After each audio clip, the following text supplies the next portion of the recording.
He was 30 seconds from walking away when he saw her stumble. Blair Vaughn clutched the metal railing of Platform 7, her scrubs wrinkled from a 14-hour shift, one hand pressed against her swollen belly as the 11:47 p.m. express thundered. Passed without stopping.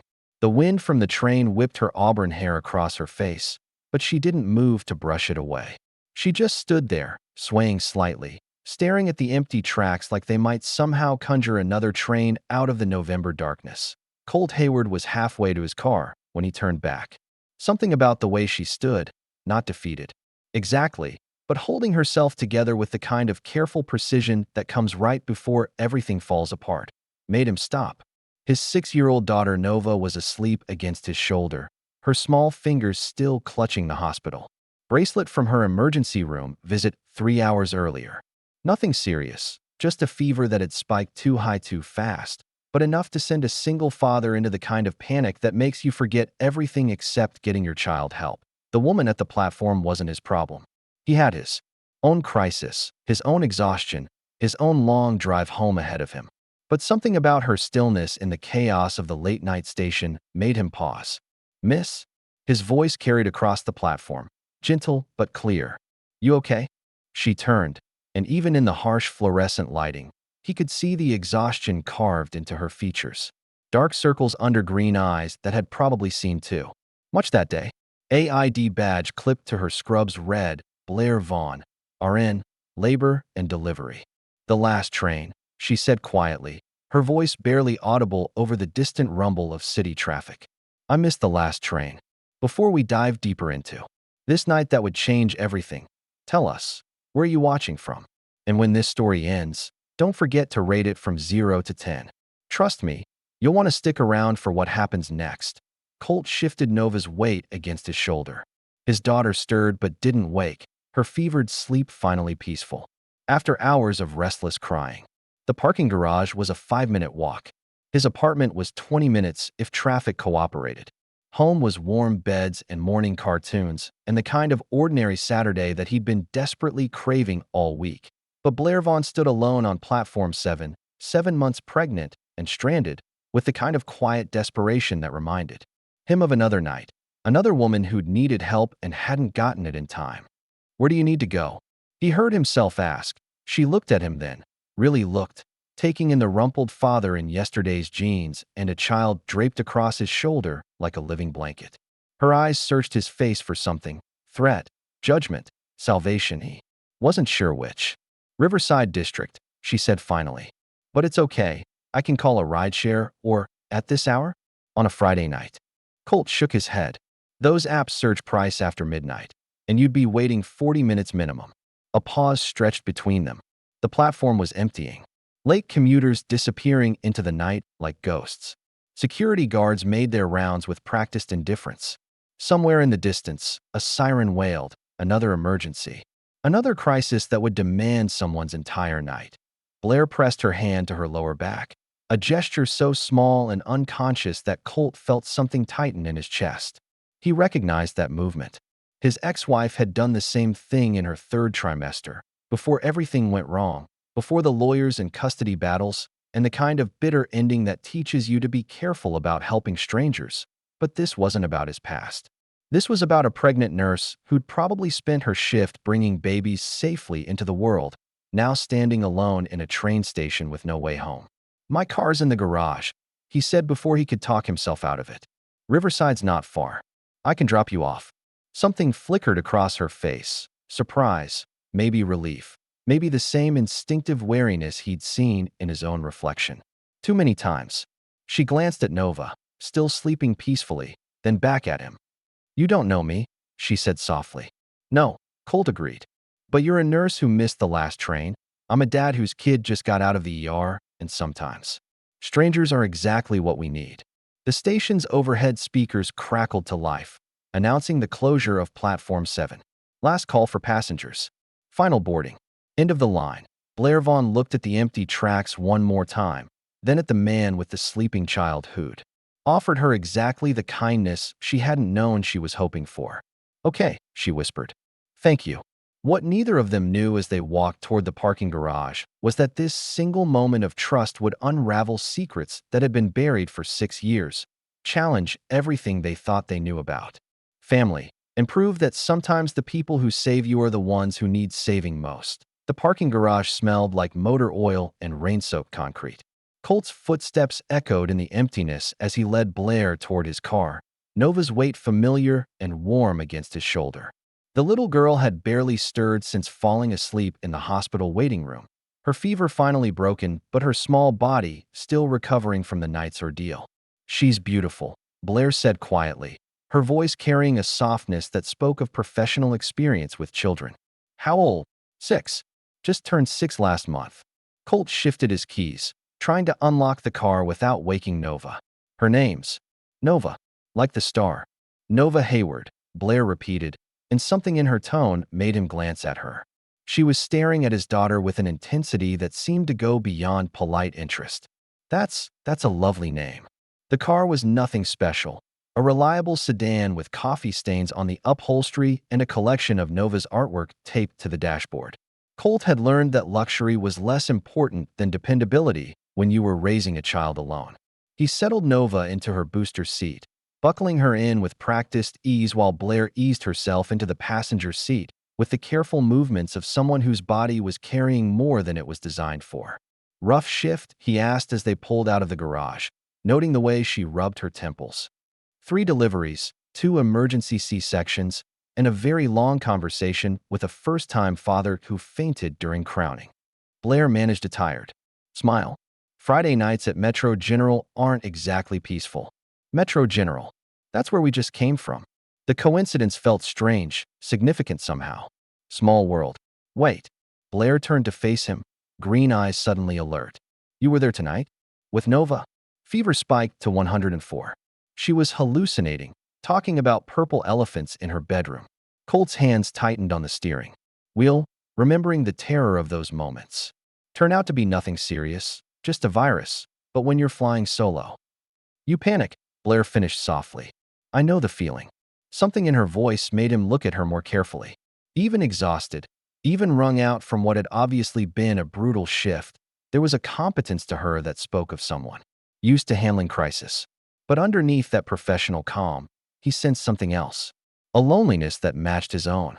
"Flying solo?" he asked. Blair's hand moved to her belly, a protective gesture that was becoming familiar.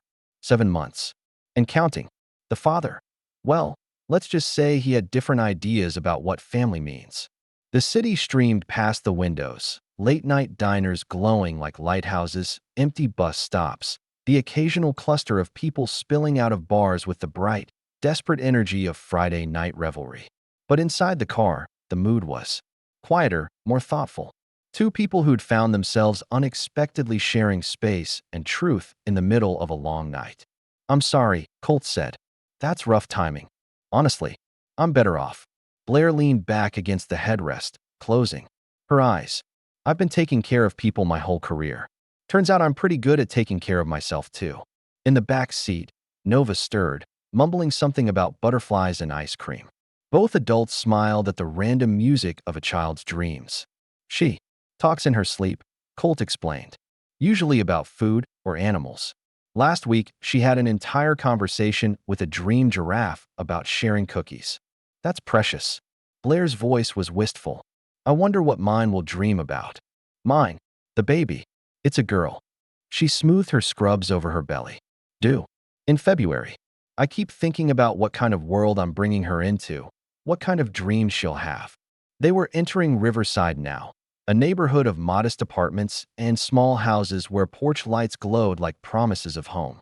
The streets were quieter here, lined with trees that would be beautiful in spring but stood bare and stark under the November streetlights. "Turn left at the next light," Blair directed. "It's just a few blocks down." But as they made the turn, Colt noticed her grip tighten on the door handle. She was staring at something ahead, her body suddenly tense. "There," she said, pointing to a cluster of apartment buildings. "The brick one with the blue trim." But she trailed off, and Colt followed her gaze. In front of Blair's building, a police car sat with its lights off, but its presence unmistakable. 2 officers stood on the front steps, talking to a woman in a bathrobe who gestured emphatically toward the upper floors. "That's my landlord," Blair whispered. "Mrs. Chun. Something's wrong." Colt pulled up to the curb, far enough away to observe, but close enough to intervene if needed. In the back seat, Nova continued to sleep peacefully, blissfully unaware that the simple car ride home was about to become something much more complicated. "Stay here," Blair said, starting to get out.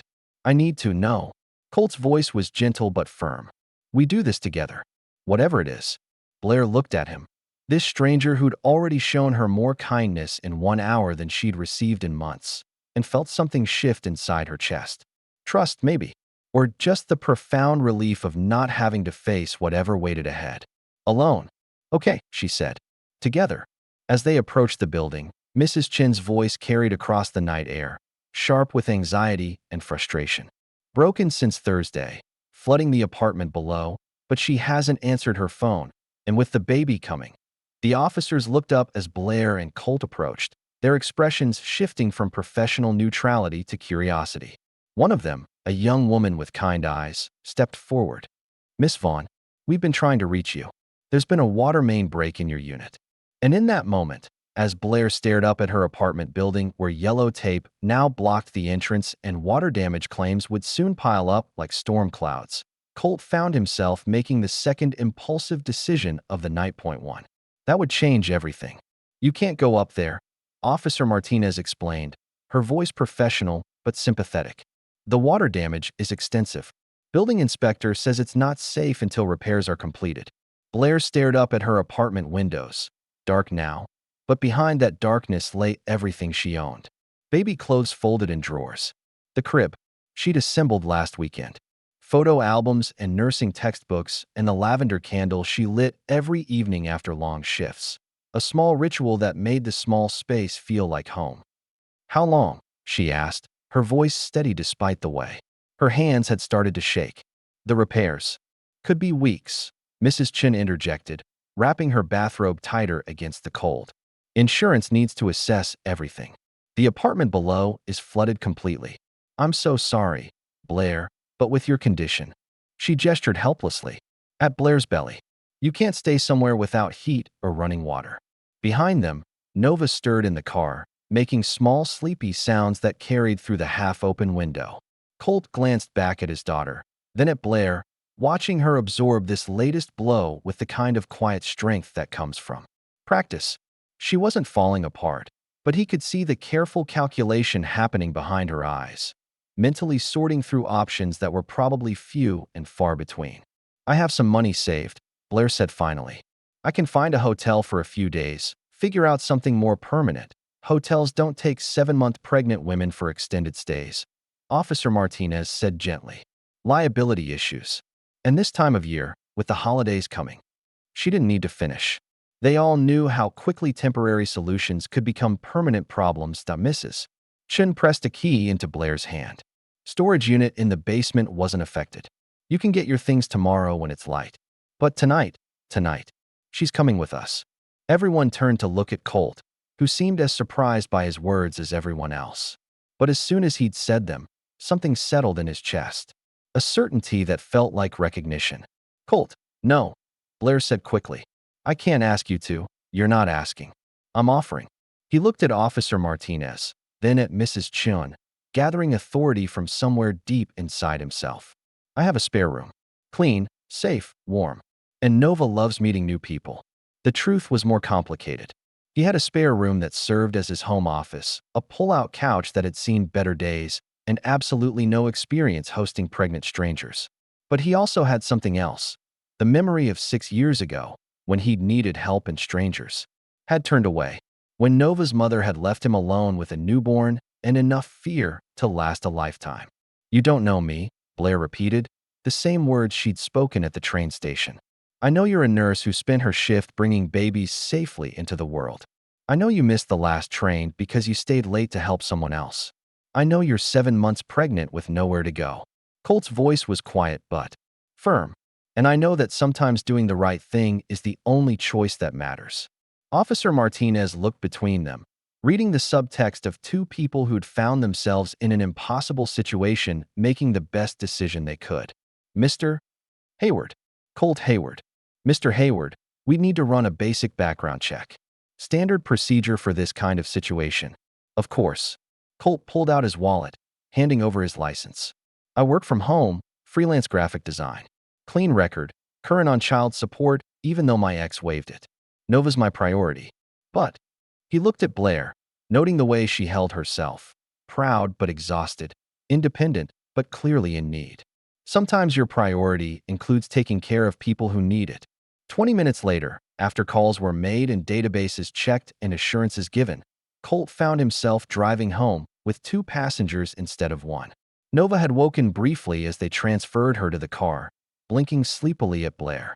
"Are you coming to our house?" she'd asked with the direct curiosity of childhood. For a little while, Blair had answered. "If that's okay with you. Do you like pancakes? Daddy makes them shaped like animals, but they usually look more like clouds." "I love pancakes," Blair had said solemnly, "especially cloud-shaped ones." And Nova had smiled and fallen back asleep, apparently satisfied that the universe was unfolding as it should. Now, driving through the quiet streets toward home, Colt found himself wondering what exactly he'd gotten himself into. His apartment was clean but cluttered, homey but definitely designed for a father-daughter household of 2. His refrigerator contained the basics plus whatever Nova had decided looked interesting at the grocery store. His spare room was currently housing his computer, an exercise bike he'd optimistically purchased and rarely used, and approximately 40 of Nova's art projects in various stages of completion. "I should probably mention," he said as they pulled into his apartment complex, "I have no idea what I'm doing." Blair turned to look at him, and for the first time that night, her smile reached her eyes. "That makes 2 of us. I mean it. I've been flying solo with Nova for 4 years. I'm pretty good at bedtime stories and basic first aid and knowing which cereal makes her less cranky in the morning. But pregnant house guests? I'm completely out of my depth." "Well," Blair said, watching Nova sleep peacefully in the back seat, "I'm pretty good at being pregnant. And I know a lot about taking care of people. Maybe we can figure it out together." As they gathered their things, Nova still miraculously asleep, Blair's purse, and the few personal items she'd had with her, Colt felt something shift in the night air. Not just the approaching winter, but something else. A sense of possibility he hadn't felt in years. "Fair warning," he said as they climbed the stairs to his second-floor apartment. "Nova's an early riser, and she asks a lot of questions." "I work in labor and delivery," Blair replied. "Early mornings and lots of questions are basically my specialty." What neither of them said, but both of them felt, was that this arrangement, temporary, practical, born out of necessity, already felt like something more. Something that might matter in ways they weren't ready to name. Colt unlocked his front door, and they stepped inside together, carrying a sleeping child and the quiet hope that sometimes strangers become exactly the family you didn't know you needed. Saturday morning arrived with the sound of small feet padding across hardwood floors and the smell of coffee brewing in an unfamiliar kitchen. Blair woke slowly, her body stiff from sleeping on Colt's pull-out couch, her hands instinctively moving to her belly where the baby was already stirring with the gentle movements that had become her morning alarm clock. Through the thin walls, she could hear voices, Colt's low murmur and Nova's bright chatter punctuated by the clink of dishes and the soft sizzle of something cooking. For a moment, Blair let herself pretend this was normal, that she woke up every morning to the sounds of family, that she belonged somewhere warm and safe, that the baby growing inside her would know the security of a house full of laughter. Then reality settled back in. She was 7 months pregnant, temporarily homeless, and wearing yesterday's scrubs in a stranger's living room. However kind Colt had been, however much Nova had charmed her with sleepy questions about pancakes, this was charity. Temporary. A brief pause before she figured out how to rebuild her life again. "She's awake," Nova's voice carried from the kitchen, followed by the sound of running feet. The little girl appeared in the doorway wearing mismatched pajamas and a grin that could power a small city. "Blair, Daddy's making pancakes, but they look more like abstract art. He said you might know how to make them look like actual animals." Blair struggled to sit up, accepting Nova's offered hand with a smile. "Well, I did work my way through nursing school flipping pancakes at a diner. I might remember a few tricks." In the kitchen, Colt stood at the stove wearing jeans and a faded concert t-shirt. his hair still rumpled from sleep. He looked younger this way, less like the careful single father from last night and more like someone Nova's age might actually want to spend Saturday mornings with. He glanced up as they entered, and Blair caught something in his expression, relief, maybe, that she was still here, that the strange trust they'd built in the darkness had survived the daylight. Coffee, he offered, gesturing toward a pot that was clearly his salvation. Fair warning, I make it strong enough to wake the dead. Perfect. The baby likes caffeine almost as much as I do. Blair accepted the mug gratefully, inhaling the rich aroma. Though I'm supposed to limit myself to 1 cup a day. We won't tell, Nova said conspiratorially, climbing onto a bar stool at the kitchen island. Daddy has 2 cups every morning and pretends the second one is just warm coffee-flavored milk. Traitor, Colt said mildly, but he was smiling. Okay, pancake expert. What's the secret to making them look less like science experiments? 4. The next hour, Blair found herself absorbed in the simple domestic ritual of Saturday morning breakfast. She showed Nova how to pour batter into rough animal shapes, laughed when Colt's attempt at a giraffe looked more like a melting snowman, and felt something loosen in her chest as the baby responded to her laughter with gentle kicks. She likes you, Nova observed, watching Blair's hand move unconsciously to her belly. The baby. She's dancing. How do you know it's a she? Colt asked, flipping what might have been a butterfly or possibly an airplane. Blair told us last night, Nova said matter-of-factly. Don't you remember? And I can tell she's happy because happy babies move more. Unhappy babies get very still. Both adults looked at the 6-year-old with new attention. Where did you learn that? Blair asked gently. Nova shrugged, suddenly shy. My mom was pregnant once. Before she left, I used to put my hand on her belly and feel the baby move. But then, she trailed off, returning her attention to her pancake with the kind of focus that suggested this was not a conversation she wanted to continue. Colt's expression tightened almost imperceptibly. Blair caught it, the flash of old pain. The protective instinct that suggested Nova's simple statement had opened wounds that hadn't fully healed. She filed the information away, understanding instinctively that this was not the time or place to probe deeper. Well, Blair said lightly, this baby definitely seems to like pancakes. She's been doing somersaults since I smelled them cooking. The moment passed, but something had shifted. Blair saw now that the easy warmth between Colt and Nova was built on more than just father-daughter affection. It was survival, the bond forged between 2 people who'd learned to be each other's entire world. And she was, however temporarily, an intruder in that carefully constructed universe. After breakfast, as Nova disappeared into her room to organize her important collections, Colt and Blair found themselves cleaning up in comfortable silence. He washed, she dried, their movements falling into an easy rhythm that felt practiced despite being entirely new. About what Nova said, he began, not looking at her. About her mother being pregnant. You don't owe me explanations, Blair said quietly. Everyone has history. Nova was 2 when her mother left. Said she wasn't ready to be a mother to 1 child, let alone 2. His hands stilled in the soapy water. The pregnancy. It didn't last long after that. And neither did she. Blair absorbed this information, understanding now why Colt had been so willing to help a stranded pregnant woman. Why he'd made space in his home for someone he barely knew. He was trying to rewrite an old story, maybe. Or just proving to himself that not all pregnancies ended in abandonment. I'm sorry, she said. That must have been incredibly difficult. Nova doesn't remember much. Just fragments. But sometimes she says things. He shook his head. She's been the center of my world for 4 years. The idea of her getting attached to someone who might leave again. I understand. And Blair did. She saw now that this arrangement was more complicated than simple kindness. Colt was risking his daughter's emotional security for a stranger, and she was accepting help that came with invisible strings attached. Neither of them was being entirely selfless. I don't want her to get hurt, he said finally. I don't want to hurt her. Blair set down the towel, turning to face him fully. Colt, I'm grateful for what you're doing. More grateful than I can say. But I understand if you've changed your mind. I can find somewhere else. No. The word came out sharper than he'd intended. I mean, that's not what I want. He struggled for the right words.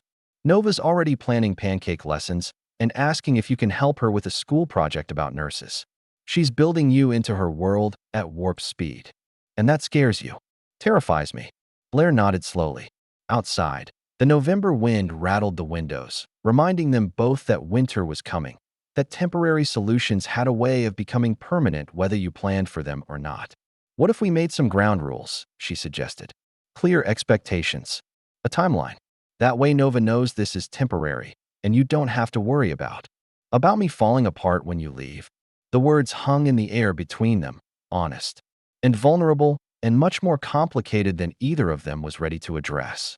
Because Blair had been thinking the same thing, that it would be dangerous to get too comfortable here, too attached to Saturday morning pancakes, and a little girl who asked profound questions, and a man who offered safety without conditions.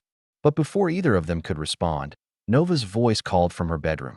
Blair, can you come help me? I'm trying to pack a surprise box for your baby, but I need to know what babies actually like. They looked at each other, and Blair saw her own conflicted feelings reflected in Colt's eyes. This was supposed to be simple, temporary, a practical solution to an immediate problem. Instead, it was starting to feel like the most dangerous thing either of them had ever done, because sometimes the people who save you are the ones who need saving most. And sometimes temporary becomes the longest word in the dictionary. Monday morning shattered the weekend's gentle rhythm like glass against stone. Blair woke to her phone buzzing insistently on the coffee table. Mrs. Chun calling with updates that weren't really updates. The insurance adjuster couldn't assess the damage until Wednesday. The repair timeline was still unknown. The other tenant was threatening to sue. And did Blair happen to have renter's insurance? She didn't. How bad? Colt asked, appearing in the kitchen doorway with Nova's lunchbox in one hand and his own coffee in the other. He'd been up for an hour already, moving through his morning routine with the quiet efficiency of a man whose life ran on careful schedules. Bad enough that a few days is looking more like a few weeks. Blair struggled to sit up, her back, protesting the unfamiliar mattress and the growing weight of pregnancy. Maybe longer. Nova appeared beside her father, backpack slung over one shoulder, hair in two uneven braids that suggested Colt's styling skills were enthusiastic but limited. Does that mean you get to stay longer? She asked with the kind of hopeful brightness that made both adults exchange worried glances. We'll figure it out, Colt said, which was parent speak for, I have no idea, but I'm not panicking in front of the child. He knelt down to Nova's level. Remember what we talked about? Blair's just staying until her apartment is fixed. I know, Nova said solemnly. But can't we just enjoy it while it happens? Out of the mouths of babes. Blair felt something twist in her chest, a dangerous warmth that had nothing to do with Colt's excellent coffee and everything to do with the way Nova said, we like it was the most natural thing in the world. After they left, Colt to drop Nova at school before heading to his office setup in the spare bedroom. Nova chattering about show and tell and whether Blair might want to come to her school nurse appreciation day. Blair found herself alone in an apartment that felt simultaneously foreign and familiar. She'd spent exactly 2 nights here, but already she knew which floorboard creaked near the bathroom, which kitchen cabinet held the good mugs, how the afternoon light fell across the living room in golden rectangles that made everything look like a home decorating magazine. Dangerous territory for a woman who'd spent months preparing to be entirely self-sufficient. She called her supervisor at the hospital, explaining the situation and requesting to adjust her schedule to day shifts only. Night shifts were becoming impossible anyway as her pregnancy progressed, and staying at Colt's meant she needed to be more mindful of Nova's routine. Her supervisor was understanding, but made it clear that staff shortages meant day shifts were competitive. Blair might lose hours, might lose income at exactly the time she needed it most. Then she called her insurance company, where she spent 47 minutes on hold listening to jazz versions of pop songs before being told that water damage from municipal infrastructure failures was a complex claim that would require multiple assessments and could take months to resolve. By the time Colt returned from his school run, Blair was sitting at his kitchen table surrounded by paperwork, her phone charging beside a legal pad covered in numbers that didn't add up to anything good. That bad? He asked, noting her expression. Worse. I'm looking at potentially months of displacement, reduced work hours, and insurance that might cover some costs eventually, but won't help with immediate expenses. Blair set down her pen, rubbing her temples. I need to start looking for somewhere else to stay. Long term. What? The question was simple, but something in Colt's tone made her look up sharply. He was leaning against the kitchen counter, arms crossed, studying her with an intensity she hadn't seen before. Because this was supposed to be temporary, she said. Carefully. A few days, maybe a week. Not months. Says who? Says. Blair gestured helplessly. Says logic. Says appropriate boundaries. Says the fact that I barely know you and you have a 6-year-old daughter to think about. I've been thinking about her. Colt moved to the coffee pot, pouring himself a refill with deliberate calm. Nova's been happier this weekend than I've seen her in months.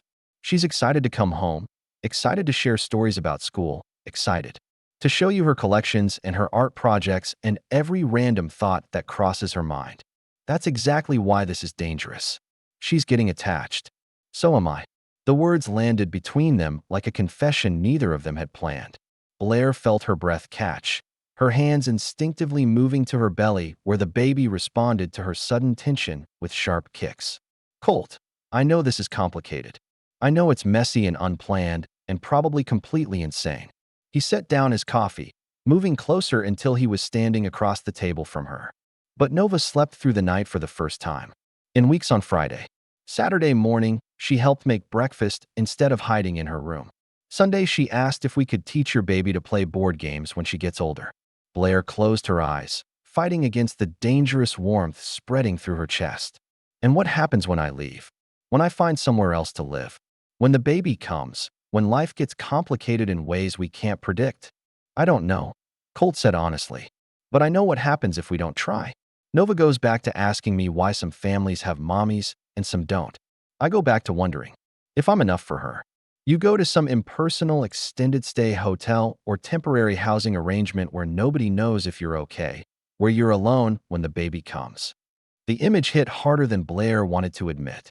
She'd been so focused on independence, on proving she could handle single motherhood without help, that she hadn't really thought about the practicalities.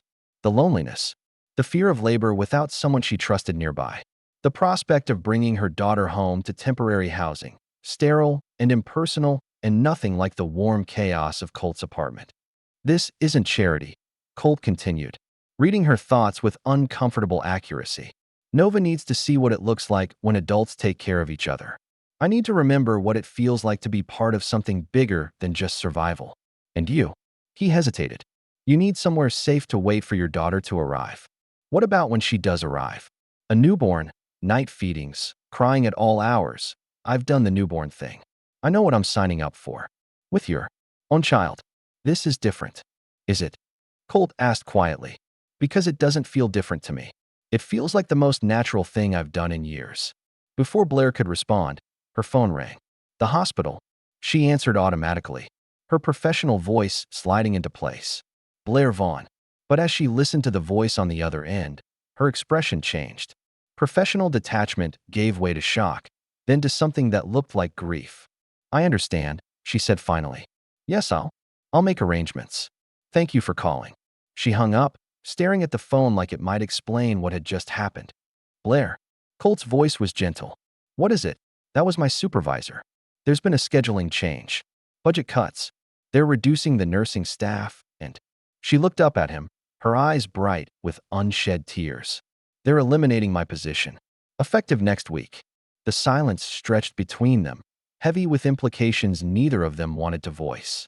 No job meant no income. No income meant no way to pay for alternative housing, even if she could find it. No way to prepare for the baby's arrival. No way to maintain the independence she'd been clinging to like a lifeline. Well, Colt said finally, his voice steady despite the way his world had just shifted completely. I guess that settles it. You're staying. And in that moment, Blair realized that sometimes the scariest decisions are the ones that feel exactly like coming home. 3 weeks into their new normal, Blair discovered that Colt sang while he cooked dinner. Off-key renditions of classic rock songs mixed with whatever Nova had been listening to at school, creating a soundtrack that was equal parts nostalgic and ridiculous. She learned that he left coffee grounds in the sink and always forgot to replace the toilet paper roll, but that he also left encouraging notes in Nova's lunchbox and kept a first aid kit in every room, because kids are basically tiny disaster magnets. She learned that Nova had memorized every state capital, could identify 17 different types of clouds, and had strong opinions about which vegetables were acceptable versus crimes against childhood. She learned that the little girl suffered from nightmares sometimes, dreams where people left without saying goodbye, and that Blair's presence had somehow made those dreams less frequent. Most importantly, she learned that falling into someone else's life could feel less like losing yourself and more like finding pieces you hadn't known were missing. The job situation had resolved itself with surprising speed. Dr. Griffin Tate, the head of obstetrics at Metro General, had heard about Blair's circumstances through the hospital grapevine and offered her a position in his private practice. Better hours, comparable pay, and the kind of work environment where pregnancy was viewed as expertise rather than liability. Pregnant nurses understand what our patients are going through, he'd explained during their informal interview. Plus, you'll be working with my partner, Dr. Indy Barton. She's been asking for an experienced L&D nurse for months. The relief Blair felt wasn't just financial, though having steady income again made everything else possible. It was the affirmation that her career wasn't over, that single motherhood didn't mean professional suicide, that she could still be valuable in ways that mattered. But even with the job security, evenings still brought the complicated dance of two adults and one child learning to share space without stepping on each other's emotional boundaries. Tonight, as Blair helped Nova with homework at the kitchen table while Colt worked late in his office, those boundaries felt particularly fragile. Blair. Nova looked up from her math worksheet, pencil poised. Can I ask you something kind of personal? Shoot. Do you miss your baby's daddy? The question hung in the air like smoke from a blown-out candle. Blair set down her own pen. She'd been addressing baby shower invitations for her coworker and chose her words carefully. That's complicated, sweetheart. I miss the idea of him, I think. The person I thought he was. But not the real him. No, the real him wasn't very kind to me. Nova nodded solemnly, processing this with the gravity of someone much older. My mom wasn't very kind to Daddy either. Or to me, I think, but I don't remember much. Blair felt her heart clench. What do you remember? Mostly fighting. Doors. Slamming. Daddy crying in the kitchen one night when he thought I was asleep. Nova's voice was matter of fact, but Blair caught the careful way she held herself, like someone protecting an old wound. And I remember her belly being big like yours, but then one day it wasn't anymore, and she seemed angry about it. The pieces clicked together with painful clarity. Colt's ex-wife had lost the pregnancy, and somehow that loss had become a catalyst for leaving rather than bonding. Blair understood now why Colt had been so willing to help her that night at the station, why he watched her with such careful attention when she moved through his space, why he sometimes looked at her belly with an expression she couldn't quite identify. I'm sorry that happened, Blair said gently. Losing a baby is really hard for families. Is that why you won't marry Daddy? The question came out of nowhere, delivered with Nova's characteristic directness. Blair blinked, caught completely off guard. Nova, your father and I aren't. We're not. I know you're not dating or whatever. But you could be. He likes you. Like, really likes you. He gets all smiley when you laugh. And he's been buying the good coffee since you got here. And yesterday, he spent 20 minutes picking out flowers for the kitchen table. Blair glanced toward the small vase of daisies on the counter, flowers she'd assumed Colt had bought for Nova. Her heart did something complicated in her chest. Your dad is very kind, she said carefully. But relationships are complicated, especially when there are children involved. Everything's complicated when there are children involved, Nova said with the weary wisdom of someone who'd been the center of adult complications her entire life. But some complicated things are still good, right? Before Blair could answer, Colt appeared in the doorway, laptop in hand, and hair sticking up from where he'd been running his fingers through it. How's homework going? He asked, oblivious to the emotional minefield his daughter had just navigated. Done, Nova announced, quickly closing her math book. Blair helped me with the word problems. Did you know she's really good at explaining things? Like, better than Mrs. Peterson even. I didn't know that, Colt said, and something in his tone made Blair look up sharply. Their eyes met across the kitchen, and she saw warmth there, appreciation, and something deeper that made her breath catch. Can we watch a movie tonight? Nova asked, already moving toward the living room. All three of us. Blair picked a really good one yesterday. If Blair's not too tired, Colt said, still watching Blair's face. I'm not too tired, Blair heard herself say, though exhaustion had become her constant companion lately. The truth was, she wasn't ready for the evening to end, wasn't ready to retreat to the couch while Colt and Nova disappeared into their bedtime routine. She'd become addicted to these moments of ordinary domesticity, the simple pleasure of being included in someone else's family rhythm. An hour later, they were arranged on the couch like a family portrait none of them had planned. Nova curled between them, Blair's hand resting on her belly where the baby had been particularly active all evening. Colt's arms stretched along the back of the couch in a gesture that wasn't quite touching Blair but created a sense of shelter. Nonetheless, the movie played, something animated that Nova had chosen and the adults were pretending to watch, but Blair found herself more interested in the quiet domestic details surrounding her. The way Colt absently played with Nova's hair as she dozed against his shoulder. The comfortable silence that had replaced their earlier careful politeness. The feeling that she was exactly where she was supposed to be, despite all the logical reasons this arrangement should feel temporary and strange. Blair. Colt's voice was quiet, careful not to wake Nova. Thank you. For what? For staying. For letting us take care of you. For taking care of us back. He paused, seeming to choose his words carefully. I know this wasn't what you planned. Blair looked down at Nova, peaceful in sleep, then at Colt, whose expression was soft with something that looked like contentment. No, she said quietly. It wasn't what I planned at all. But sometimes the best things are the ones you never saw coming. In the gentle glow of the television, with a sleeping child between them and winter pressing against the windows. Outside, Blair allowed herself to acknowledge what she'd been avoiding for weeks. This wasn't temporary anymore. It wasn't charity or convenience or a practical solution to an immediate problem. It was home. Complicated, unplanned, built on foundation of trust rather than romance, but home nonetheless. And for the first time since her world had fallen apart, Blair began to think that maybe falling apart had been exactly what needed to happen to make space for something better. The contraction started at 3:17 a.m. on a Tuesday in February, pulling Blair from sleep with the kind of pain that makes you instantly, completely awake. She lay still for a moment, timing them, hoping they were the false alarms that had sent her to the hospital twice in the past week only to be sent home with instructions to wait for the real thing. This felt like the real thing. Colt, she whispered, reaching across the space between the couch and his bedroom door. They'd gotten into the habit of leaving doors open after Nova had nightmares, creating a sense of connection even in sleep.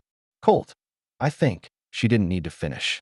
He was already moving, appearing in the living room in pajama pants and a t-shirt, instantly alert in the way that single parents master, the ability to go from deep sleep to crisis mode in seconds. How long? He asked, kneeling beside the couch. About 20 minutes. They're getting stronger.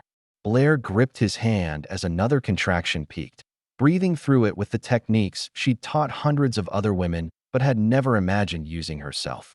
Okay, we can do this. Colt was already reaching for his phone, mentally calculating drive time to the hospital. Let me wake Nova and, no. Blair's voice was firm despite the pain. Let her sleep as long as possible. Call your neighbor. Mrs. Patterson. She said she'd stay with Nova if this happened during the night. They'd planned for this moment, but planning and experiencing were entirely different animals. Blair had imagined she'd be calm, professional, drawing on her years of nursing experience to manage her own labor with clinical detachment. Instead, she found herself gripping Colt's hand like a lifeline, terrified in ways that had nothing to do with medical knowledge and everything to do with the profound vulnerability of bringing new life into the world. Hey, Colt said softly, reading her fear with the intuition that had developed between them over months of shared morning coffee and late-night conversations. We've got this. You've got this. Mrs. Patterson arrived in record time, appearing at their door in a bathrobe and slippers, armed with overnight supplies and the kind of maternal competence that comes from raising 5 children of her own. She took one look at Blair's face and immediately took charge. Go, she said, waving them toward the door. I'll handle the morning routine. Nova knows the plan. She's excited to meet her baby sister. During the drive to the hospital, Blair found herself caught between contractions and memories. 6 months ago, she'd been facing single motherhood as a terrifying prospect, an ending to the life she'd imagined rather than a beginning. Now, racing through empty streets with Colt beside her and Nova's hand-drawn, "Welcome baby" sign in her hospital bag, it felt like the most natural thing in the world. "You know," she said during a brief respite between contractions, "this isn't how I pictured this night. Better or worse?" Colt asked, turning into the hospital parking garage. "Different. Better in some ways. More complicated in others." "Complicated how?" Blair looked at him. This man who'd offered her shelter and somehow become so much more, who'd learned the rhythm of her pregnancy alongside her, who'd assembled the crib that now waited in what had once been his office and was now the nursery. They'd painted soft yellow together and felt her heart do something that had nothing to do with labor pains. "I don't want to do this alone anymore," she admitted. "But I'm scared of wanting things I can't have." Before Colt could respond, another contraction hit, stronger than the others, and conversation became impossible. They were inside the hospital, now, surrounded by the familiar controlled chaos of labor and delivery, but everything felt different from this side of the experience. Doctor Indy Barton met them at Trioff, her presence immediately reassuring. Blair had been working with her for months now, had come to trust her professional competence and appreciate her dry sense of humor. Having her as the attending physician felt like a gift. "So," Dr. Barton said, checking Blair's progress with efficient gentleness, "ready to meet your daughter?" "More than ready," Blair gasped. "How much longer?" "Hard to say with first babies, but you're progressing well. Could be a few hours, could be longer." She glanced at Colt, who was hovering nearby with the careful attention of someone who wanted to help but wasn't sure of his role. "Dad, you doing okay?" "He's not." Blair started to correct, then stopped. Because Colt had been to every doctor's appointment for the past month. He'd learned breathing techniques and memorized the hospital route and spent hours assembling baby furniture with the focus of someone preparing for his own child. If not the biological father, then what was he? "I'm doing fine," Colt said simply. "Just tell me how to help." The next 6 hours passed in the strange time warp of labor, moments that felt like hours and hours that passed like minutes. Blair had attended hundreds of births in her career, but experiencing labor herself was entirely different. The intensity, the vulnerability, the way pain transformed into purpose with each contraction. Throughout it all, Colt never left her side. He held her hand during contractions, helped her walk the halls when movement felt good, advocated with the nursing staff. When Blair was too exhausted to speak for herself, he was exactly what she needed: steady, calm, present without being overwhelming. "You know," Blair said during a brief rest period, "I used to think that asking for help was the same as giving up control. And now I think maybe control was never the point. Maybe the point was just not being alone." When the baby finally arrived, 8 pounds, 2 ounces, with a full head of dark hair and lungs that announced her displeasure with the world in no uncertain terms, Blair found herself crying not just from relief, but from gratitude. Gratitude for the safe delivery, for Dr. Barton's skill, for the healthy baby now placed on her chest, but mostly for Colt, who looked at Blair's daughter with the same wonder he'd shown when Nova was born, who immediately began talking to the baby in the soft, nonsensical voice that all good parents somehow instinctively know. "She's perfect," he whispered, one finger gently stroking the baby's tiny hand. "Absolutely perfect." "Evie," Blair said softly, testing the name they'd discussed, but never quite settled on. "Evie Knox Vaughn." "Hello, Evie," Colt said solemnly. "Welcome to the family." Later, after the medical necessities were completed and they were settled in the recovery room, Blair watched Colt hold Evie with the confidence of someone who'd done this before. The baby had settled immediately in his arms, as if recognizing something trustworthy about his presence. "Colt," Blair said quietly, "I need to tell you something." He looked up, still gently swaying with the baby. "When I filled out the birth certificate paperwork," she continued, "they asked for an emergency contact. Someone other than family. Okay, I put your name down. And your relationship to the baby." She paused, gathering courage. "I wrote father." The room went very still.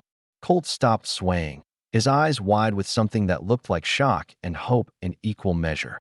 "Blair, I know it's not technically accurate, I know this is complicated and messy and not what either of us planned. But you've been here for everything that mattered. You've been her father in every way that counts, even before she was born." Colt looked down at Evie, then back at Blair, his eyes bright with unshed tears. "Are you sure?" he asked quietly. "Because once I say yes to this, once I claim her, I'm not walking away. Not ever." "I'm sure," Blair said without hesitation. "We're sure. All of us. Because sometime between the train station and this hospital room, between pancake breakfasts and bedtime stories and the thousand small kindnesses that build trust, they'd stop being strangers helping each other and become something else entirely. They'd become a family. Unplanned, unconventional, held together by choice rather than blood, but real in all the ways that mattered." And as Colt leaned down to kiss Blair's forehead and then Evie's tiny head, whispering promises and welcome homes and love declarations to both of them, Blair realized that sometimes the best love stories don't start with romance. Sometimes they start with a stranger offering exactly the kindness you didn't know you needed. 6 months later, on a warm August evening, Blair stood at the kitchen window watching Colt and Nova teach Evie to blow bubbles in the backyard. The baby couldn't quite coordinate the motion yet, but she squealed with delight every time the iridescent spheres floated past her bouncer, reaching for them with tiny fists while Nova provided enthusiastic commentary on proper bubble blowing technique. "See, Evie, you have to make your mouth like this," Nova was saying, demonstrating with exaggerated precision. "Daddy, she's not paying attention. Maybe she needs a different approach. Maybe she's just enjoying the show," Colt replied, dipping the wand again. "Not everyone needs to be the star, Nova. Sometimes it's fun to just watch the magic happen." Blair smiled, rubbing her hand absently over the spot where Evie had spent so many months kicking. The baby had been born healthy and happy, with Blair's green eyes and a disposition so sweet that even the pediatrician commented on her unusually calm nature. "She's got an old soul," Dr. Tate had said during her 2-month checkup. "Like she chose exactly the right family to land in." The family comment still made Blair's chest tighten with emotion. They'd made it official 2 months ago, Colt's adoption of Evie, their quiet courthouse wedding with Nova as maid of honor, and Evie as the world's youngest flower girl. Nothing fancy, nothing traditional, just the legal recognition of what they'd all known for months. They belonged together. "Blair," Nova's voice called from the backyard. "Come see." Evie smiled when a bubble popped on her nose. "Coming," Blair called back, but she paused for a moment longer at the window, taking in the scene. The house they'd moved into last month, nothing extravagant, but theirs, with a real nursery for Evie and Nova's own room, painted the exact shade of purple she'd requested.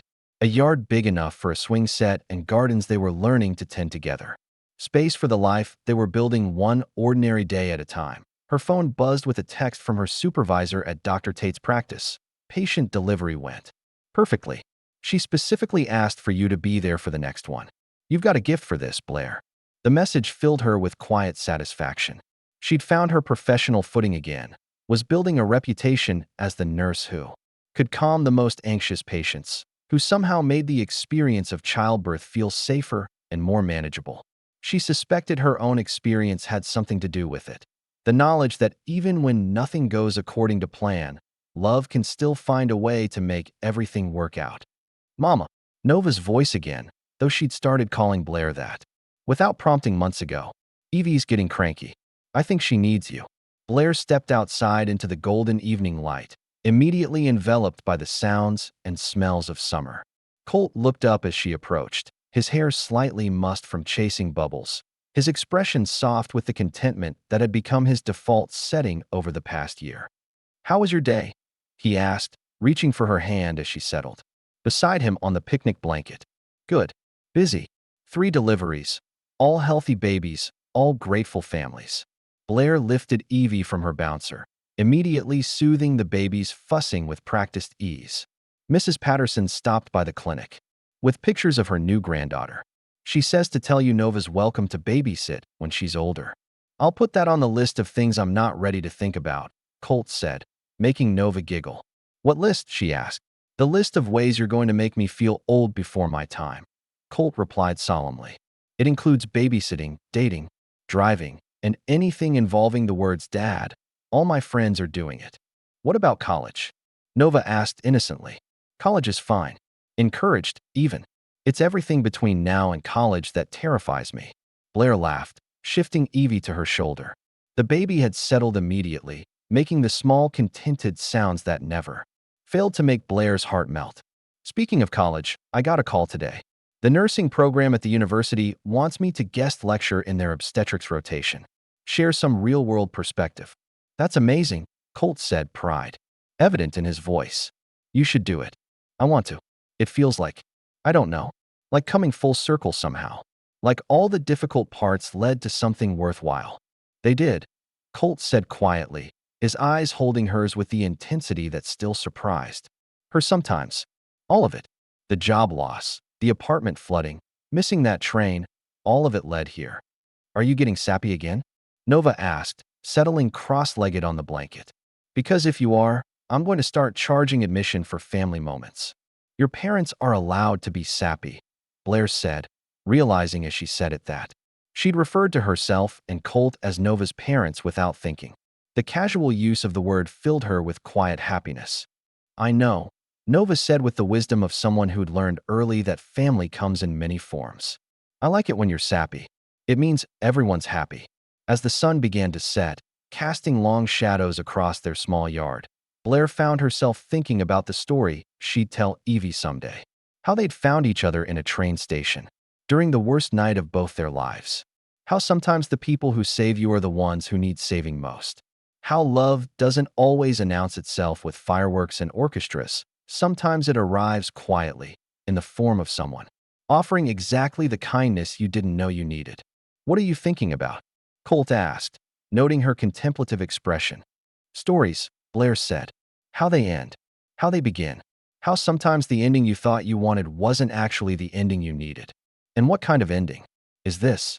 Blair looked around at their little family, Nova now lying on her stomach, making faces at Evie, the baby gurgling happily in response. Colt watching both his daughters with the expression of a man who'd found more happiness than he'd ever thought to hope for, and smiled. This isn't an ending, she said softly. This is just the beginning. Later, after Nova had been tucked into bed with stories and songs, after Evie had been fed and settled in her crib, Blair and Colt sat on their front porch steps, sharing a cup of tea in the comfortable silence of two people who'd learned to be at peace in each other's presence. Do you ever wonder, Colt asked quietly, what would have happened if I hadn't turned around that night? If I'd just gone to my car and driven home? No, Blair said without hesitation. Because you did turn around. That's who you are, the person who turns around, who offers help, who sees what needs to be done and does it, even when it's complicated. Especially when it's complicated. Blair leaned against his shoulder, breathing in the familiar scent of his cologne and the summer evening air. The easy things don't matter as much. It's the hard choices that define us. Like choosing to trust a stranger. Like choosing to trust a stranger, Blair agreed. And choosing to stay when staying felt impossible. And choosing to build something new instead of mourning what was lost. Above them, stars began to appear in the darkening sky. Somewhere inside, Nova was probably still awake, reading under her covers with the flashlight she thought her parents didn't know about. Evie slept peacefully in the nursery that had once been Colt's office, surrounded by the soft glow of night lights and the quiet hum of the monitor that let them hear her every breath. Blair. Colt's voice was soft, contemplative. Thank you. For what? For hopping in. For trusting me with your story. For letting me be part of your family. Blair turned to look at him. This man who'd offered her safety and somehow become her home. Who'd chosen to love not just her, but the daughter she carried. Who taught her that family isn't just about blood, but about the daily choice to stay. To care. To build something beautiful together. Thank you, she said, for stopping. For turning around. For being exactly who we needed when we needed you most. As they sat together in the gathering darkness, surrounded by the sounds of their neighborhood settling into evening. Distant laughter, the soft whoosh of cars passing, the gentle rustle of leaves in the summer breeze. Blair felt the deep contentment that comes from knowing you're exactly where you belong. And now, as this story comes to its close, we want to hear from you. Where are you watching from tonight? And more importantly, Rate this story from 0 to 10 in the comments below. Did it make you believe in second chances? In the kindness of strangers? In the possibility that sometimes getting lost is exactly how you find your way home? If Blair and Colt's story touched your heart, hit that subscribe button and that notification bell. Because every week, we share stories like this one. Stories about ordinary people making extraordinary choices, about love that shows up in unexpected places, about the beautiful mess of building family in a world that's forgotten how to slow down and care for each other. Remember, you never know when you might be someone's stranger at the train station, someone's unexpected answer to an unspoken prayer. Sometimes the most profound act of love is simply turning around when someone needs you too. And sometimes, hopping in is the bravest thing you'll ever do.